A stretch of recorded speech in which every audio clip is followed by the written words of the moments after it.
Is Miliastra Wonderland a big old pile of Saurian poo, or does it have more going on for it than meets the eye? Let's have a look at some of the good, the bad, and the ugly, and find out. So I think it's safe to say that currently, Miliastra Wonderland is getting mixed reviews at best. While it's still fresh and evolving, many players have found exciting things to enjoy about it, from its creative freedom and customization options to the new ways that it lets fans experience the world of Tevat. But on the other hand, while the mode has brought new ideas and features, many players have also pointed out several issues and drawbacks that affect the overall experience of the game. So for those of you that might not know exactly what is going on here, what exactly is Miliastra Wonderland? Miliastra Wonderland is a sandbox UGC, or user-generated content mode, built within the game of Genshin Impact. You can go to it from your UI at the top right corner. Keep in mind, as far as I know, this mode only has full support on the PC. What this game mode actually does, it basically allows players to create, share, and play customized stages and minigames, completely designed by the players themselves, much like Roblox. It introduces a new avatar that you get to play as. It's called the Manekin, or the Manekina, which you can completely customize. In the lore, it is said that they are gifted by a witch who uses the pseudonym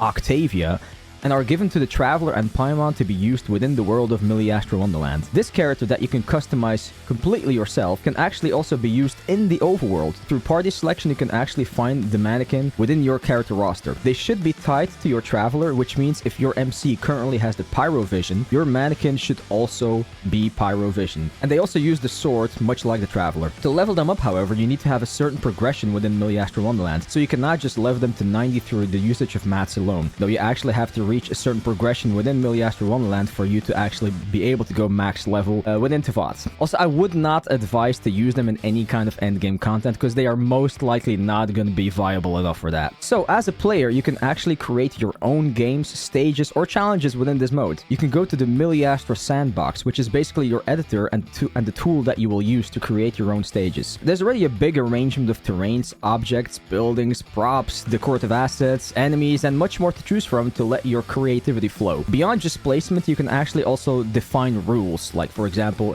if player reach this point, spawn enemies there, or when the timer expires, game ends. So much like coding in a way. The editor itself offers commands and triggers, so it really is just a matter of selecting the rules that you want to apply. You can also set achievements for ranked stages, so players have an actual goal to work towards. Before you actually upload your newly designed games in the wild, you can even have the possibility to playtest it yourself or with friends. So now that you already kind of have an idea of what the game is, let's have a look at some of the good stuff that the game has to offer. So creative freedom and the huge potential within UGC. Many people are excited about the idea that Miliastra Wonderland allows user-generated content within Genshin. Players can build their own stages, minigames, challenges, experiences, and all that kind of stuff, so they can express their ideas and imagination by designing their own content, making it reflect their own style. It also calls for endless replayability, so since players can keep on creating new content, the game will always feel kind of fresh in a way. There's also no sense of urgency involved, so you can first do the official content and come back to Miliastra Wonderland at any time to play, chill, or relax, play some minigames with your friends. UGC can also call for strong community engagement, so since players can share, rate, and improve each other's creations, which can encourage collaboration and keep the player base active.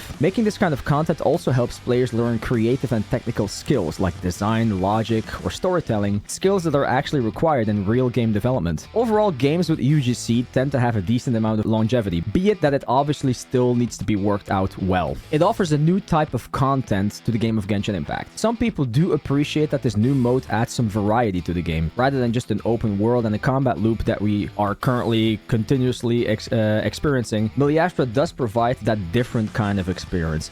However, this can be seen as both a positive and a negative. Many feel like this mode kind of breaks away from the immersion of the OG game and feel like Miliastra should have been its own separate game, which is in essence also a fair sentiment. Customizable avatars and cosmetics. So the introduction of this new avatar Manekin, the ability to completely customize their outfit, and the idea of cosmetic rewards has been regarded positively by some, especially those that are looking to express themselves or be able to do something different. There is a wide variety of cosmetics to choose from. Sadly, a lot of them are hidden behind paywalls, which really puts a damper on the overall experience of the game. Huge potential for future growth. Many players, myself included, are cautiously optimistic, or delulu, see it as you will, that this is just the beginning. That the feature set will still expand, more tools will still come, and that the mode might become something meaningful in the long run. The core idea of the game itself is in essence good, albeit that they really need to work on a lot of facets still. They really need to work on their monetization plan. But let's be honest, the potential is there. So that was a couple of positive sides of user-generated content and how it can make games more creative and engaging. However, sadly, many of these advantages also come with negative aspects that can affect the gameplay experience or the community in different negative ways. We've talked about the good stuff and the potential in Miliastra Wonderland, but now let's get into some of the not so great parts. As fun as the new mode sounds, there's definitely a couple of things that haven't sat well with a lot of players. A huge cosmetic gacha overload.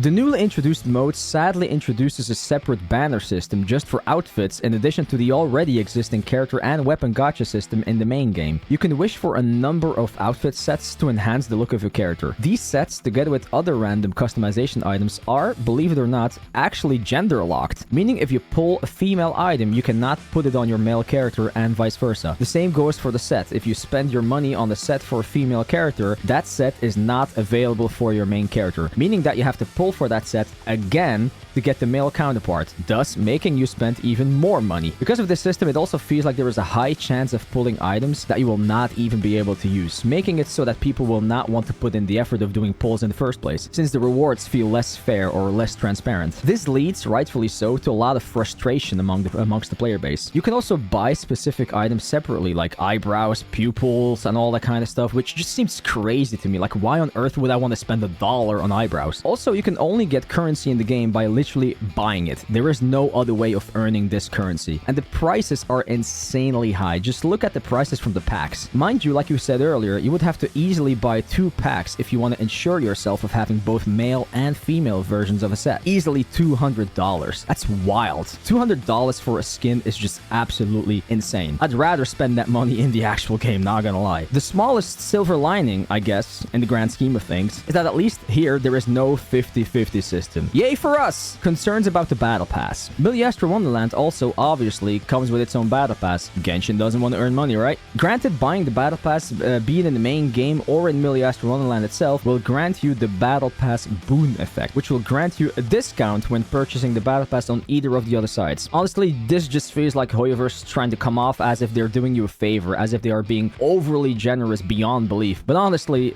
it's just crap. It should have been at the bare minimum free. Buy one battle pass, get the other one for free. Now it just once again feels like an enormous cash grab. Also, some of the rewards themselves within this new battle pass, for example, the level 10 reward, is a 3-star outfit, which is not something that you want to get when you're spending money for it. You're not getting value out of your money. So people that pay get crap rewards, and free-to-play people feel gated and are receiving even poorer rewards. Increased monetization in an already heavily gacha-centered environment. Many players of Genshin Impact are already managing multiple gacha systems, meaning characters, weapons, both of them with their respective 50-50 systems, purchasable skins, and all that kind of stuff.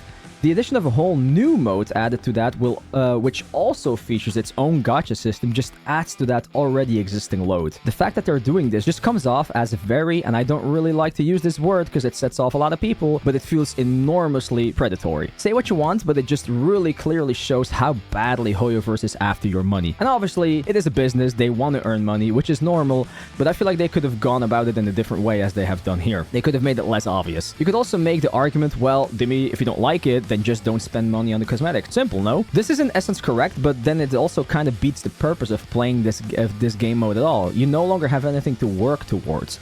No real purpose of playing this at all. No real goal to work towards. I want to be able to grind the minigames and earn mats this way, which I can then use to get all the cosmetics that are available, not having them hidden behind a paywall. If your goal is to just have silly fun with friends, then the customization feature doesn't really matter all that much, but a lot of people really enjoy customization, which is something we are lacking in the main game. So this made a lot of people excited. Having it hidden behind such a massive paywall just feels like a massive slap in the face to its loyal player base. Also, the incentive feels like it's just not there. In the main game, you would buy a skin for a character that you love the story of, that you love using in the game, that you have grown a certain affinity towards too. Here, we would just be spending on a character that has literally no sentimental value at all. Maybe that's a wild take and not everybody will agree to that, but I'm sure that there's a lot of people that feel the same way. A lack of clarity and a huge amount of complexity. currency. The currency system seems overall very confusing for people. There's Arcana Keystones, Chronal Nexus, Radiant Shards, Engraved Shards. Is all of this really necessary for a game that should in essence be really simple? This over-complexity already becomes a source of frustration straight off the get-go, and that is not something that you want to have at the start of the game. Because this mode is technically still in beta, a lot of the features, especially monetization-related ones, are not fully detailed or explained all too well, making people unsure of how it even all works. So in short, many people feel that while Miliastra Wonderland has creative potential and could be fun, the whole monetization framework comes across as complicated, potentially unfriendly towards free-to-play players, and possibly misaligned with the mode's intended UGC or player focus. The complexity of currencies, the risk of pulling items that you can't use, the weaker reward tracks, and the addition of yet another gacha system which comes across greedy as hell are the main pain points here to consider. Do I recommend playing this game? Definitely, but personally, I wouldn't invest a single dime in it. Definitely play the minigames though, and leave some good ratings to the games that you actually enjoy to support your fellow players in their creativity, because I'm absolutely sure that a lot of great games can come out of this. The creativity of the player base is endless. If you like this content, please do not forget to like, comment, and subscribe. It would mean the world to me. Also, any possible feedback on this kind of video would be greatly appreciated.